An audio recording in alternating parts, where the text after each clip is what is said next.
TSMC, the biggest, most important company in the world of chips from Taiwan, with no investment from us, is investing $200 billion. And they said the reason was, number one, the election of November 5th, and number two, the tariffs. They don't want to pay the tariffs, and the way they're not paying it is to build their plant here. So we're going to go from almost no percentage. We used to have 100% of the chip market. Now it's all in Taiwan. Almost all of it's in Taiwan, a couple of other countries, but mostly in Taiwan.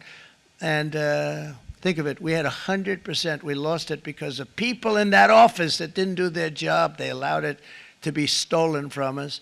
It's a very great threat to our country.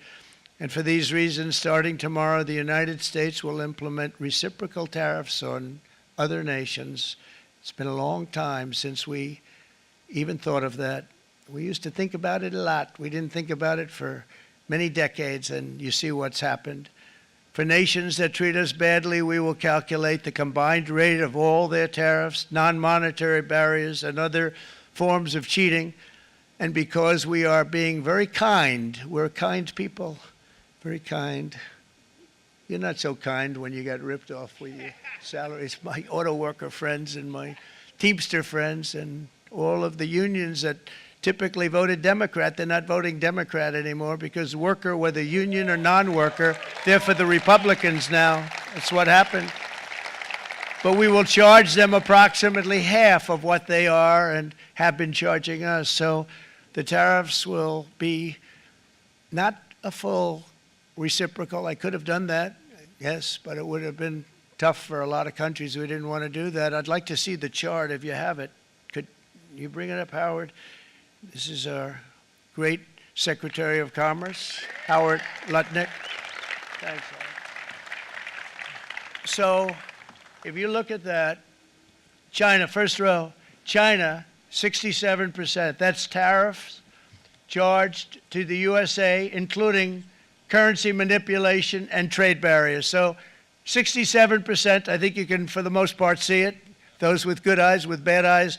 We didn't want to bring, it's very windy out here, we didn't want to bring out the big charts because it had no chance of standing. Fortunately, we came armed with a little smaller chart. So it's 67%, so we're going to be charging a discounted reciprocal tariff of 34%. I think, in other words, they charge us, we charge them less, so how can anybody be upset? They will be because we never charge anybody anything, but now we're going to charge. Taiwan, where they took all of our computer chips and semiconductors. We used to be the king, right? We were everything. We had all of it. Now we have almost none of it, except the biggest company is coming in. We're going to end up with almost 40%. Lee Zeldin's working to get their approvals. And it's an amazing company. Mr. Wei, of one of the great companies of the world, actually, they're coming in from Taiwan, and they're going to build one of the biggest plants in the world, maybe the biggest for that. But 64%, we're going to charge them 32%. 请大家不要恐慌。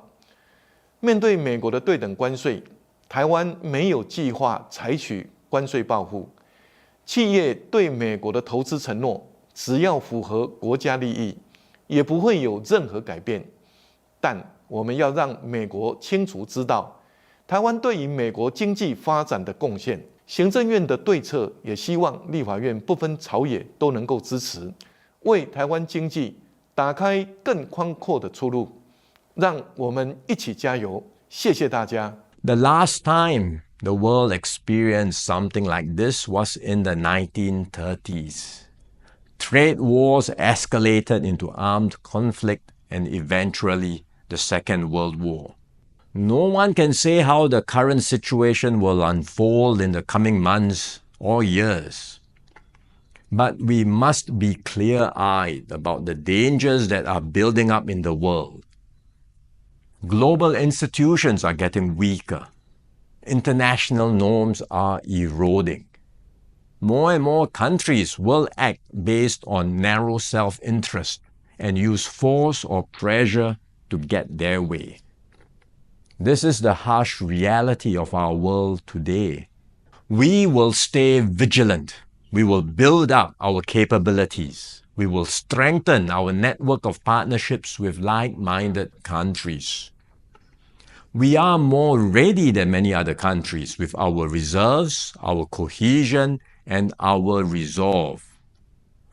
But we must brace ourselves for more shocks to come. The global calm and stability we once knew will not return anytime soon.